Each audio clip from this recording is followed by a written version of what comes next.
One to one பக்தி நேயர்களுக்கு வணக்கம். நான் கலைப்பிரியா பழனி. இன்னைக்கு நம்ம கூட யார் இருக்காங்க அப்படின்னா டாக்டர் தீபா அருளாளன் மேம் தான் இருக்காங்க. வணக்கம் மேம். வணக்கம். குரு பயிற்சி வந்தாலே எல்லாருக்குமே ஒரு சந்தோஷம், பூரிப்பு எல்லாமே இரட்டிப்பு 2 மடங்கா மாறிடும்.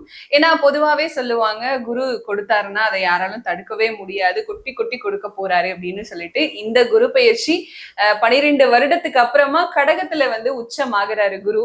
எப்படி இருக்கு மேம் பொதுவா? இந்த குரு பயிற்சி நீங்க சொன்ன மாதிரி 12 ஆண்டுகளுக்கு ஒரு முறை நடக்கக்கூடிய குரு பயிற்சி அப்படின்னு சொல்லலாம். ஏன்னா 12 வருஷம் கழிச்சு திருப்பி ஒரு கடகத்துல உச்சம் பெற்று அமருவாருமா. ஆக இது எப்படி இருக்கு?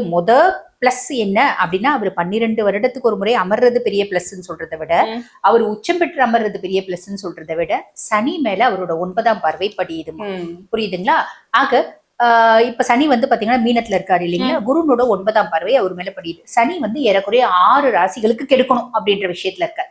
மேஷ ராசி அன்பர்களுக்கு 7 நாட்டு சனியா இருக்காரு, சிம்ம ராசி அன்பர்களுக்கு அஷ்டம சனியா இருக்காரு, கன்னி ராசி அன்பர்களுக்கு கண்டக சனியா இருக்காரு, தனுசு ராசி பர்சனாலிட்டிஸ்க்கு அர்த்தாஷ்டம சனியாகும், கும்பராசி பர்சனாலிட்டிஸ்க்கு பாத சனியாகும், மீன ராசிக்கு ஜென்ம சனியாகவும் இருக்கு. ஆக இந்த 6 பேரை கெடுக்கணும் அப்படின்ற ஒரு விஷயத்தோட ஒரு முடிவோட சனி பகவான் இருக்காரு.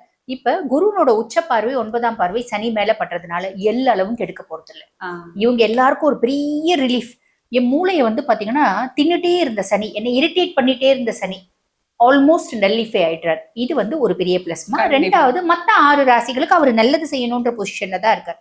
நல்லது செய்யணும் பொசிஷன்ல இருக்கவர் குருனோட பார்வை பண்றதுனால கடகட கடகட நிறைய நல்லது செய்ய போறார். ஆக ஆண்டிகோல் நீங்க பாருங்க, 12 ராசிகளுக்கும் குரு பயிற்சினால நன்மைகள் அப்படின்றது உண்டு. பர்சன்டேஜ் டிஃபரன்சஸ் இருக்கு. ஏரியா வைஸ் என்னென்ன விதத்துல இவங்களுக்கு நற்பலன்கள் மாறப்போகுது அப்படின்ற வித்தியாசம் இருக்கே தவிர ஏதோ ஒரு விதத்துல நல்லது அப்படின்றது 12 ராசிகளுக்கும் இருக்கு. இதுதான் ஒரு சூப்பரான விஷயம் அப்படின்னு சொல்லலாம். கண்டிப்பா மேம், சூப்பரான குரு பயிற்சி இது. யாருமே மிஸ் பண்ணிடாதீங்க அப்படிங்கறத நம்ம சொல்லியிருக்கோம். ஒவ்வொரு ராசிகளுக்கும் எப்படி இருக்குன்னு பாக்கலாம். கண்டிப்பா கண்டிப்பா.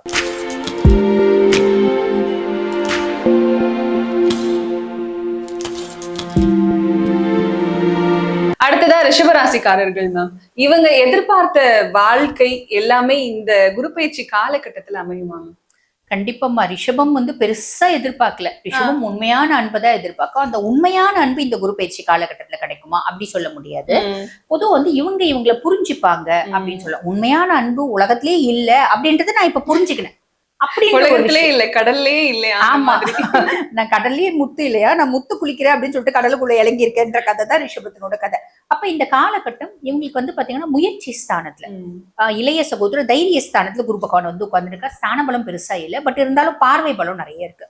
அப்ப இந்த காலகட்டத்துல நான் புரிஞ்சுப்பேன் என்னை சார்ந்து என்ன நடக்குது, நான் எப்படி என்னை பதப்படுத்திக்கணும், எப்படி நான் பக்குவப்படுத்திக்கணும் அப்படின்றத அனலைஸ் பண்ணிப்பேன். அட் த சேம் டைம் பாத்தீங்கன்னா இந்த காலகட்டத்துல எங்களோட ஆக்கப்பூர்வமான சிந்தனை, அறிவாற்றல், தெளிவு, ஞானம் எல்லாமே அதிகரிக்கும். புத்தி பலம் ரொம்ப ஜாஸ்தியாகும். அப்ப புத்தி பலம் ரொம்ப ஜாஸ்தியாகிறதுனால நாங்களும் ரிஷபராசி பர்சனாலிட்டிஸ் கொஞ்சம் மிதுன மாதிரி கணக்கு போடுவோம் அப்படின்னு சொல்லலாம். கணக்கு போட்டு கொஞ்சம் ஓரளவுக்கு கரெக்டா ஆமா, ஓரளவுக்கு நாங்கெல்லாம் எப்படி போய் மிதுனம் ஆயிட முடியும்? ஆக முடியாது இல்லைங்களா? எங்களோட கேரக்டரே வேற, மிதுனம்னோட கேரக்டரே வேற. அப்ப இருந்தாலும் இப்ப நாங்களும் கொஞ்சம் மிதுனம் மாதிரி அனலைஸ் பண்ணக்கூடிய கெப்பாசிட்டி அப்படின்றது எங்களுக்கு வரும். 3ஆம் பாவத்துல குரு அமர்றதுனால நிறைய விஷயத்துல பாத்தீங்கன்னா நாங்க எங்களை மாத்திக்குவோம்.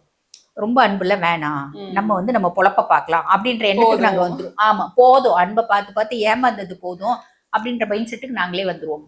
கண்டிப்பா மேம். இப்ப ரிஷபராசிக்காரர்களுக்கு இதெல்லாம் நல்லது நடக்க போகுது, சோ சந்தோஷமா இருங்கன்னு சொன்னா என்ன மாதிரியான நல்லது? ரிஷபத்தை சுத்தி இந்த அன்கண்டிஷனல் லவ்வ மட்டும் அவங்க எக்ஸ்பெக்ட் பண்றது விட்டுட்டாங்க அப்படின்னா 2028 வரைக்கும் ரிஷபத்தை சுத்தி நல்லதுதான் நடக்க போகுது. என்ன ஆஸ்பெக்ட்ல சொல்றோம் அப்படின்னா, ஃபர்ஸ்ட் சனி பகவான் லாப சனியா இருக்காரு. நீ இது வரைக்கும் தொழில் செய்யலையா அம்மா, நீ 25 வயசு பொண்ணா இருந்தாலும் சரி, 40 வயசு லேடியா இருந்தாலும் சரி, 60 வயசு ரிஷபம் இருந்தாலும், ரிஷபத்தை பொறுத்த வரைக்கும் நாளைக்கு இறக்க போறோம் அப்படின்னா கூட இன்னைக்கு எங்களை பார்த்தா பாத்தீங்கன்னா அந்த அளவுக்கு உடம்புல எங்களுக்கு காம்ப்ளிகேஷன் இருந்தாலும் நாங்க வெளியே ஜம்முன்னு வரும். அதுதான் உள்ளுக்குள்ள ஒரு வண்டி பிரச்சனை இருக்கும். ஆனா வெளியே பார்த்தா நாங்கெல்லாம் சும்மா என்னமா சந்தோஷமா இருக்காளே பொண்ணு, ஆமா இவ்வளவு ஹாப்பியா நம்மளால எப்படி இருக்க முடியல அப்படின்னு எங்களோட ட்ரெஸ்ஸிங்ஸ், எங்களோட ஆட்டிடியூட், எங்களோட பிஹேவியர் எல்லாம் இருக்கும். அது என்ன பண்ண முடியும், நாங்க வாங்கி வரோம் அப்படின்லாம். அப்ப உள்ளுக்குள்ள பெரிய சுமை தங்கியா இருப்போம், வெளியே நாங்க அப்படிலாம் இருக்க மாட்டோம். உலகத்திலேயே பாத்தீங்கன்னா ரொம்ப சந்தோஷமா இருக்கிறது நாங்க அப்படிதான் எங்களை நாங்க மேனிஃபெஸ்ட் பண்ணிப்போம். புரியுதுங்களா? அப்படிப்பட்ட ரிஷபம் உண்மையாவே நல்லா இருக்க போகுது 2028 வரைக்கும். எப்படி முதல்ல சனி பகவான் லாப சனியா இருக்கார். அப்ப எங்களுக்கு ஏஜ் எல்லாம் ஜஸ்ட் நம்பர் அப்படின்ற ஒரு மைண்ட் செட் தான். எப்பயுமே இளமை மனதளவுல ரிஷபம் அப்படின்னு சொல்லிக்கலாம். நெக்ஸ்ட் துலாம் அப்படின்னு சொல்லிக்கலாம். அப்ப எப்பயுமே இளமை அப்படின்றதுனால எங்களுக்கு 60 வயசுனா கூட நாங்க சாதிக்கணும் அப்படின்னு நினைச்சா எங்களுக்கு சாதிக்க தூரம் ரொம்ப கம்மி. நாங்க ரொம்ப சீக்கிரம் அந்த தூரத்தை வந்து பாத்தீங்கன்னா வயசெல்லாம் தடையே கிடையாது, முடிவு பண்ணிட்டா போவோம். எப்படி, அதாவது நல்ல விதத்துல, எந்த நல்ல விதத்துல, ஆமா, எதுவும் எங்களுக்கு கெட்டதெல்லாம் தெரியவே தெரியாது. அதுதான் ரிஷபம் அப்படின்னு சொல்லலாம். அப்ப நாங்க வந்து சம்பாதிக்கணும் அப்படின்னு முடிவு பண்ணிட்டா 9 பிளானட்ஸும் எங்க கிட்ட தோத்து போயிடுவாங்க அப்படின்னு தான் அர்த்தம். ஆனா இப்ப என்ன, எல்லாருமே எங்களுக்கு சாதகமா இருக்காங்க. அப்ப முதல்ல சனி எங்களுக்கு சப்போர்ட்டிவா இருக்காரு. அப்ப நாங்க இது வரைக்கும் தொழில் செய்யலையா, ஒரு தொழில்னு ஆரம்பிக்கணும். பெண்கள், ஆண்கள் பத்தி எல்லா ராசிலையும் வேலை செய்வாங்க இல்லையா, பெண்கள் அப்படின்னும் போது இந்த காலகட்டத்திலயும் குடும்பத்துக்காக தியாகம் பண்றவங்க பெண்கள் தான். குழந்தைங்களுக்காக பாத்துக்கணுங்க, அதனால நான் வேலைக்கு போடுங்க. அப்படிப்பட்ட பெண்கள் கூட இந்த காலகட்டம் அவங்க வாழ்க்கையினோட லட்சியம், வாழ்க்கையினோட குறிக்கோள், அவங்களுக்காக வாழ கத்துக்கணும்.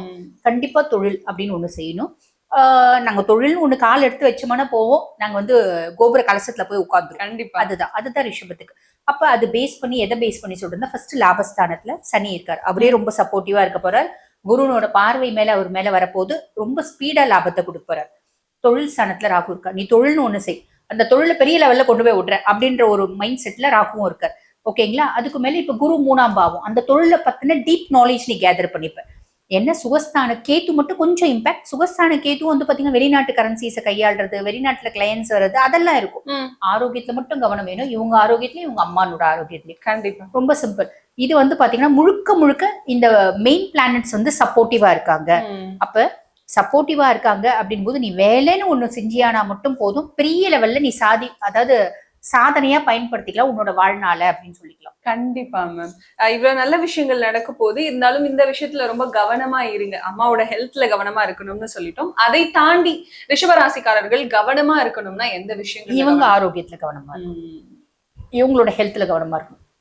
ரிஷபம் பெருசா ஹெல்த்துக்கு முன்னுரிமை கொடுக்க மாட்டாங்க.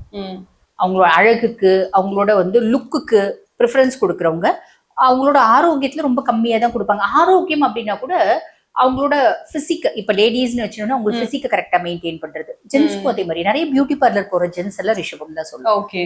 இப்ப ரிஷபத்துக்கு பியூட்டி பார்லர் போய் தான் ரிஷபராசி பொண்ணு தன்னை அழகுபடுத்திக்கணுமா, அதெல்லாம் கிடையாது.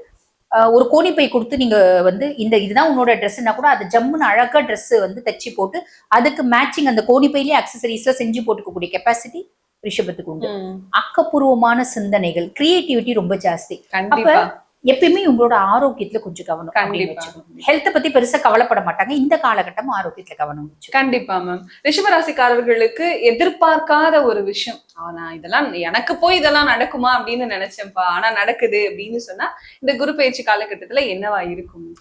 பொதுவா லவ், அவங்களுக்கு வந்து காதல் இருக்கு அப்படின்னா அந்த காதல் திருமணத்துல முடியறதுக்கான வாய்ப்பு உண்டு. பொதுவா வந்து பாத்தீங்கன்னா ரிஷபத்தை ரொம்ப லவ் பண்றவங்க இவங்கதான் ரொம்ப லவ் பண்ணுவாங்க. அந்த ஆப்போசிட் பார்ட்னர் பெருசா லவ் பண்ணுவாங்களா, இல்ல எதிர்பார்ப்போட தான் இவங்க கிட்ட பழகுவாங்க. இது வந்து ஏடிஎம் மிஷின், பணம் காய்க்கிற மரம், இதை நம்ம தங்க முட்டை போடுற வாத்து அப்படின்ற மாதிரி தான் ரிஷபத்தை யூஸ் பண்ணிப்பாங்க. ஆனா இந்த காலகட்டம் ஒரு அதிசயமா 7ஆம் பாவத்தை வந்து குரு பாக்குறதுனால நிறைய ரிஷபராசி பெண்களுக்கு வந்து பாத்தீங்கன்னா ஆண்களுக்கும் அவங்க விருப்பப்பட்டவங்களை திருமணம் பண்ணிக்கிறதுக்கான வாய்ப்பு கண்டிப்பா அது ஒண்ணு இருக்கும். இது வந்து ஒரு எதிர்பாராத ட்விஸ்டா இருக்கும். 2 லவ் நான் எனக்கெல்லாம் அமைஞ்சிருச்சா? ஆமா, உண்மையாவே நான் லவ் பண்ணேன், அவனும் என்ன உண்மையாவே லவ் பண்ணிட்டானா, அடடா பெரிய அதிசயமா இருக்கே அப்படின்ற மாதிரி அமையுமா? கண்டிப்பா மேம். எந்த கடவுள் வழிபாடு சிறப்பா இருக்கும் ரிஷபத்துக்கு?